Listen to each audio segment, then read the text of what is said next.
Welcome back to the Buffalo Bread Podcast. We have a Week 11 post-game wrap-up for you. The Bills are now on their bye week, so we will not be doing a pregame this weekend. However, we will tear apart this Buffalo Bills-Chiefs game that resulted in the Bills winning in epic Josh Allen Superman fashion in the last 2 minutes.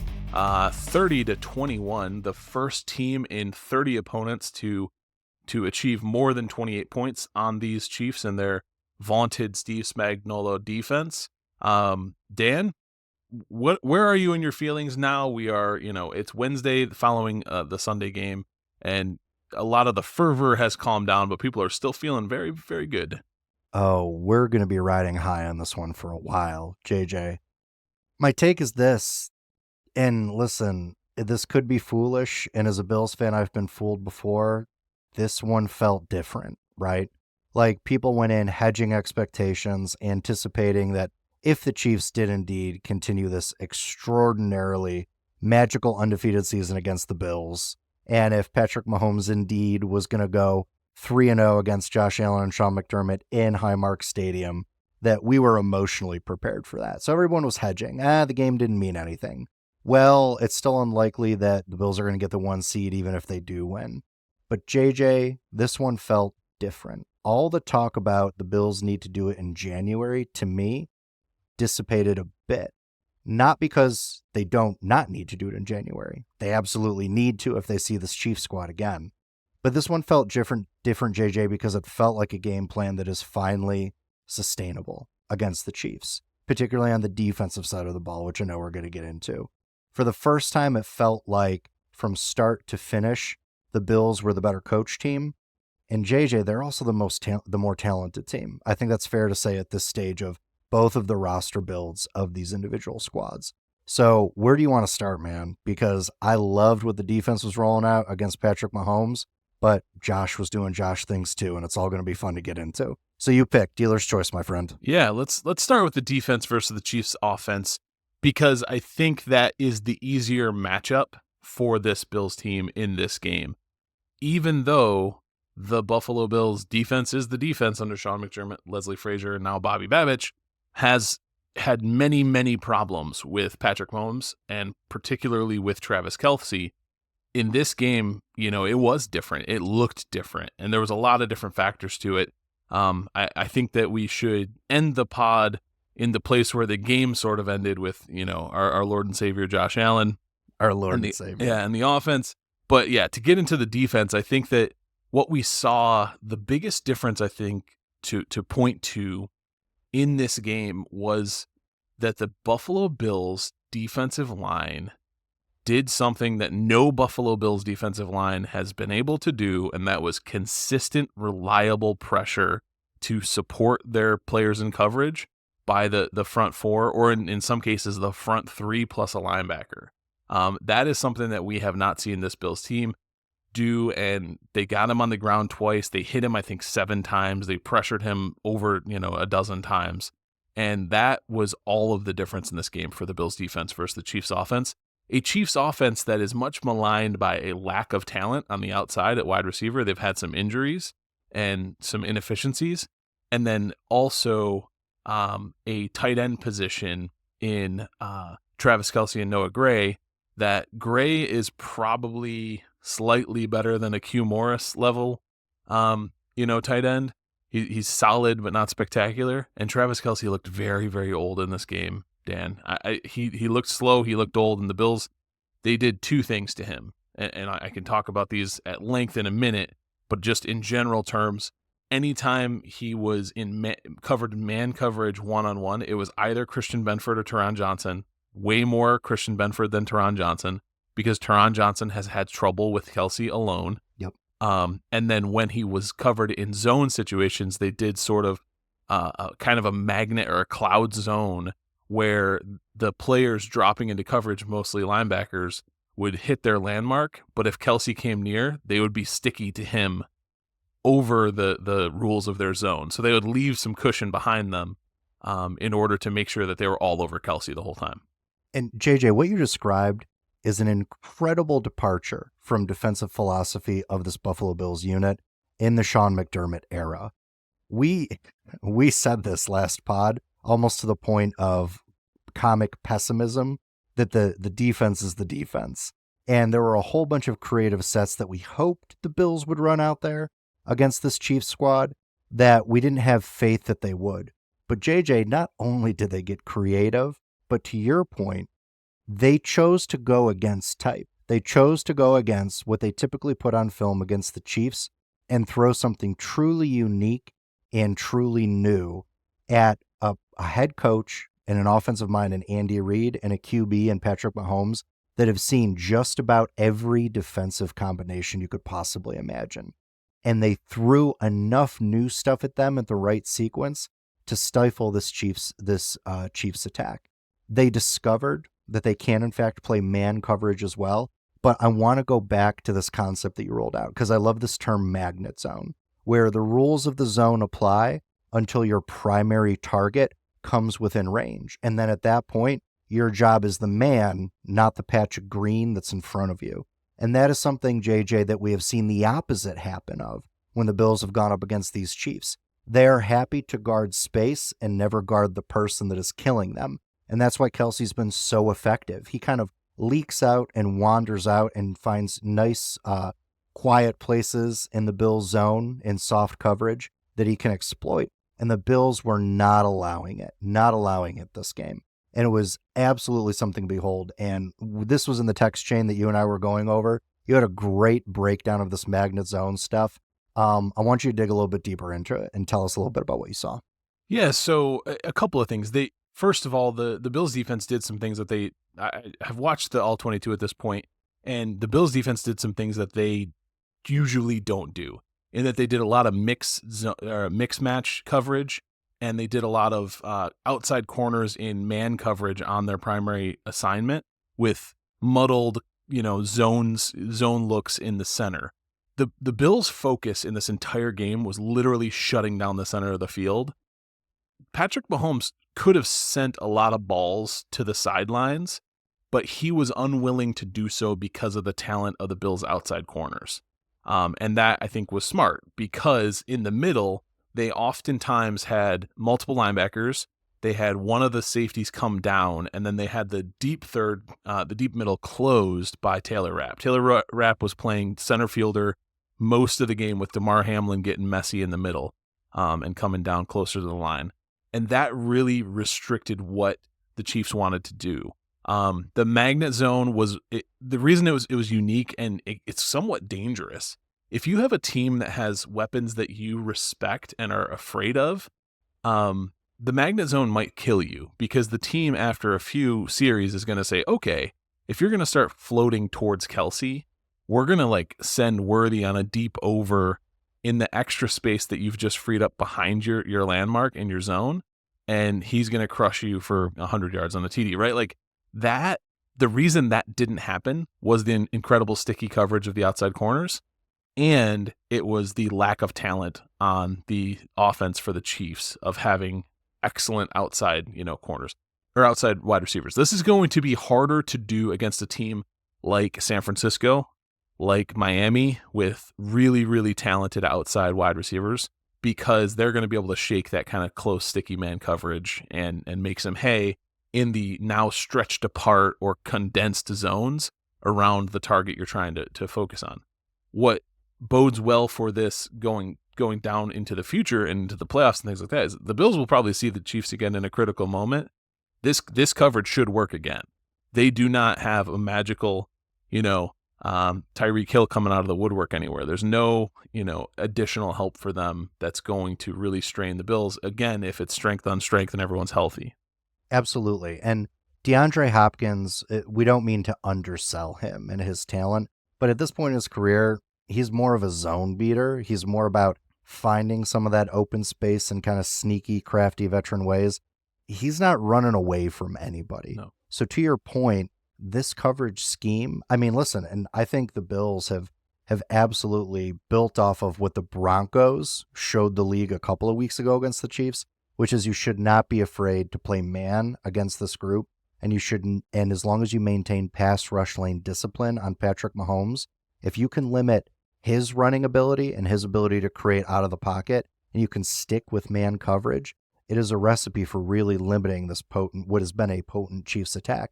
Even though, JJ, they've been winning close games, this is still an offense that by EPA and by most DVA metrics was in the top 10 in the league, and Buffalo really had their way with them.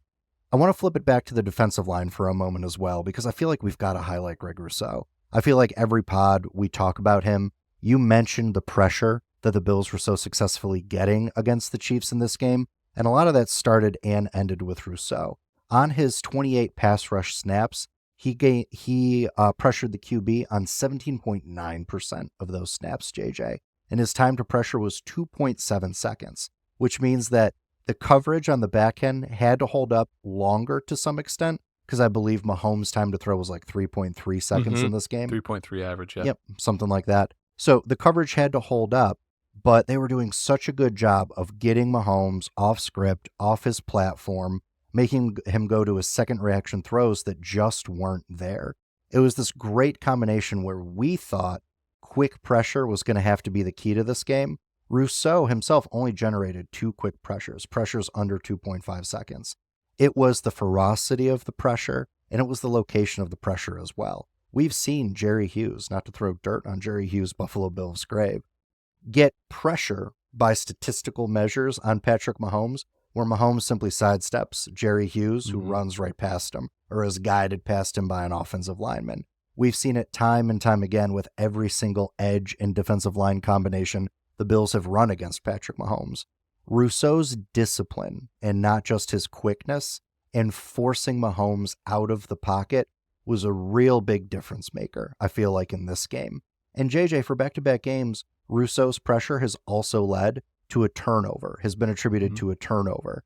In this particular game, it was a Patrick Mahomes interception, I believe. So Rousseau the sack metrics aren't there, but by every other measure, he's getting meaningful pressure. He's disrupting QBs in rhythm, and he is creating turnover opportunities for other guys on this defense. We talk about complementary football. We talk about everybody doing their 111th.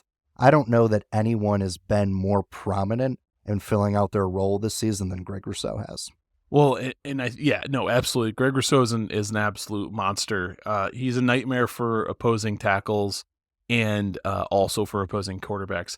Part of the game script for the Bills on defense was to have Greg Rousseau either use his single arm stab to push a tackle into Patrick Mahomes to make him uncomfortable, which happened on both sides against both tackles multiple times, or to compress the pocket to make him really not feel like he had a stable place to throw from, or to have Greg Rousseau deliver one move to the tackle and then really quickly scrape inside and run off of the inside hip of Ed Oliver to loop around and just appear in that gap with all 6'7" of him, which I saw multiple times on all 22 when you're looking at from the end zone camera angle, where Greg Rousseau appears in what is an open gap in the line, and Patrick Mahomes looks like he's about to step up either into it to throw or into it to run, and immediately changes his plan. And the play, he duffs it in the dirt. He almost gets sacked. It was always a negative play every time Greg Rousseau came through one of those loops or stunts clean. The other piece was that the Buffalo Bills defensive line not only got pressure, but when you get pressure, Patrick Mahomes is so hard to sack, and so they only got him down twice, but they hit him many times, and that's because the pressure was good enough to get a near sack and to get a clean hit on him. And we know from all the way back in the Tampa Bay, Buccaneers Super Bowl against the Chiefs, that if you put him on his hind quarters enough times, his game is thrown. He does not revel in the messiness of football. He is not a Josh Allen who needs one good pop to feel like he's in the game. He wants his jersey to be perfectly pristine and clean at the end of the match every single week. Are you calling Patrick Mahomes soft? I'm calling him soft. Is this what you're doing? I've said this for a long. Really, the whininess I started to notice with the whole was it Juju Smith-Schuster lined up offside last year or whatever? Was that was the Kadarius Toney? Oh, play, Kadarius right? Toney. Yeah, Kadarius Toney lined up offsides.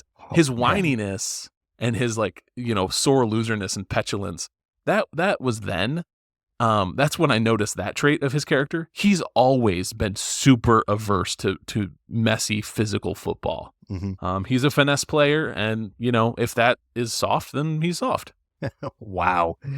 Breaking news. Buffalo Bread thinks Patrick Mahomes three-time Super Bowl champ. Yes. Is soft. I love it. You don't have to be tough to be a Super Bowl champion. I love it. But that's how we want our Super Bowl champions to be in Buffalo. That's right, because we're from Buffalo. This is a good opportunity to flip it to the offensive side of the ball before we wrap up. Listen, we could dig into Brady's scheme. He went toe-to-toe with Spags. The run game didn't have much efficacy in this game except in the red zone for a couple of scores. This was really a game where the Bills were able to generate chunk plays in the passing offense, which they were not able to do in that divisional game against the Chiefs last season. And we've been saying all year, this is the wrinkle Brady needs. We know he can do the run, but when a defense condenses down on this Buffalo Bills offense, can he get the chunk plays? And this is where you saw the difference maker that Amari Cooper can be, not just in the fact that Cooper had some meaningful pivotal catches in this game for explosives, but where he slots in and the attention that he commands. When you take away a Trent McDuffie and you put him almost exclusively on Amari Cooper, which is what the Chiefs did, Khalil Shakir is going to eat in the screen game. He's going to eat in the slot, and he is a yak machine. And we saw them able to generate explosives on plays that started behind the line of scrimmage in both the run, but more frequently in the pass. JJ, it was a great scheme by Brady, but it all came down to Josh Allen at the end. 4th and 2. McDermott made a call that I think 2 or 3 years ago he would not have made. To you, JJ, is this a sign? Sean McDermott, let's say, finding his killer instinct, right? Because Josh always wants to go for the kill. Josh would go for it on 4th and 7 if you let him, right? Josh has gone for it on 4th and 27. Let's just say, like, he's tried to run on a 4th and, more than 20. He absolutely has. He's almost gotten it a couple of times too. So is this growth in Sean McDermott? Is this a sea change in his philosophy? Because he's been getting better on 4th downs, but 4th downs in critical game situations against the Chiefs is a place where he has really struggled. Is it different this time with McDermott? And is this now the way he's going to coach in these high leverage moments? So yes. And I think yes, because he's been the second most aggressive coach behind kneecap biting Dan Campbell this season. Wild. He couldn't pick 2 different guys to be in the aggressiveness metrics when it comes to like demeanor. And they're both in the top 2. And so he's been right up there. And he has been for a long time. I think last season you could say he was one of the more aggressive coaches too. The difference is there's like, and I think the best way to describe it is, for this team to make it all the way over the hump to the mountain to the championship, we need a Sean McDermott who's more like a YOLO Josh Allen, and we need a YOLO Josh Allen who's more like the steadfast, steady, consistent Sean McDermott. And they've learned from each other, and they seem to have taken those lessons to heart, because Sean McDermott, who's just like himself, would kick a field goal to go up by 5 to then have their soul snatched by Patrick Mahomes to get a touchdown in the last 2 minutes and win the game. Every time. And Josh Allen, who's too much like Josh Allen on 4th and 2, maybe not 4th. That was a total Josh Allen play. Let me pick a different one. On any number of other plays, on like a 3rd and 7, where he threw the obvious best smart choice 10-yard ball to Khalil Shakir, instead bombs the 13% completion possibility, sideline streaker to freaking Mac Hollins, who has 2 DBs in his back pockets, right? Like that. I think that what we need for this team to get it to reach its ultimate goal, and why it might be different, is for Josh Allen to take the smart, obvious play with the ball, and for Sean McDermott to say, to hell with it. And he even said it in his post-game comments with the media. We've seen Patrick Mahomes and Andy Reid march down the field and get that score anytime they've needed. Too many times. We cannot play scared. We have to go for it. We have to, put it all out there as hard as we can and play for the win. And that, I think, is a massive change. Yeah, I agree. Well, before we wrap up here, JJ, question for you on this Josh Allen play. Where does it sit for you in your all-time Josh Allen moments? I gave this one a lot of thought, right? Yeah. Because, like, you could take his overall game performances. Yeah. Like, I think about his torrid start to the 2022 season where he torches the Rams and the Tennessee Titans in back-to-back weeks.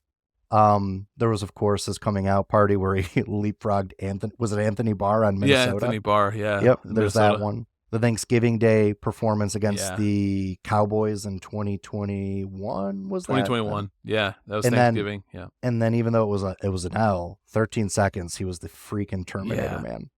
So where does this sit for you? My like Josh Allen performance Hall of Fame, at the top of it is the game we attended against the New England Patriots. Perfect game. -6 degrees. He like literally threw a ball away and got a touchdown on it. Like the Dawson Knox TD. Yeah, it was a perfect game. Every single yard they could have gained, they gained, and he was an absolute Terminator that entire game.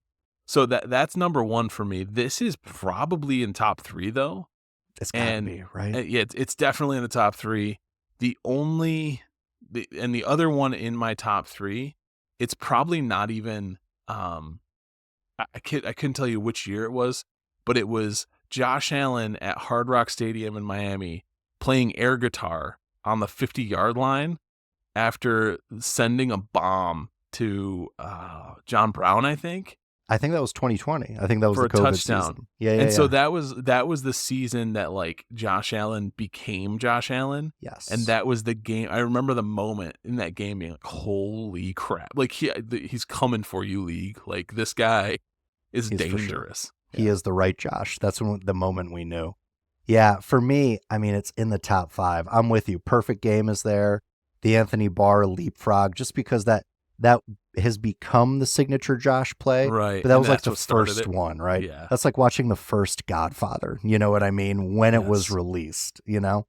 I mean, I thought his run last year against Pittsburgh in the wild card round, what was that, a 53-yard scamper? That was insane. Yeah. Where he was compared to a Tonka truck on 4 Loko with the heart of a puppy dog on Twitter. Now X, now devoid of any real sports media talent. Right. Yeah, man.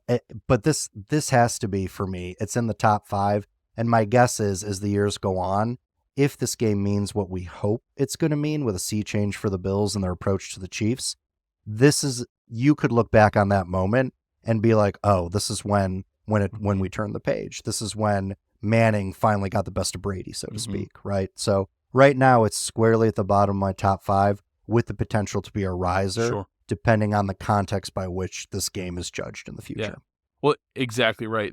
It drops out of my top 3 if the Bills, puke all over themselves against the Chiefs in the AFC Championship game this year. You can't. I would rather lose to the Chiefs playing this way than we have lost to the Chiefs the previous few years. Like, go out on your shields, boys. Like, play man, get pressure, rush 5, get dirty, do everything you can. And if you lose this way, I'm okay with it. I'm okay if you lose. If Josh Allen gets tripped up and doesn't convert that 4th and 2 into a first down, let alone a touchdown, I'm okay. I'm sad today if that's what happens. But I'm okay because McDermott decided to go with his best play in that moment, which is Josh Allen, right? If they lose like this to the Chiefs, I'm good. I like the way the squad is playing. Yeah, absolutely. Yeah, instead of Sean McDermott just like really cranking on that small electric safe space heater, he chose to douse himself in gasoline and hand Josh Allen the match. And that... To keep his team warm, and I think that it makes all the difference. That is the clip we're going to put out on all of our socials to preview this pod. A kerosene doused human torch, immolated Sean McDermott. Freaking love it, man. Freaking love it. All right, well, listen, JJ, we are on a bye week, so for all you listening at home, there is no pregame pod this week. So we're going to be dropping this postgame pod at our normal time on Saturday, and then you can tune into a hopefully relaxing Buffalo Bills free Sunday of football this week. And then we'll be back the following Saturday with our pregame pod of Buffalo Bills welcoming the defending NFC champion San Francisco 49ers to Highmark Stadium For all of you listening at home, as always, like, share, and subscribe. Drop us comments wherever you get your podcasts, YouTube, Apple, and Spotify. And as always, go Bills. Go Bills.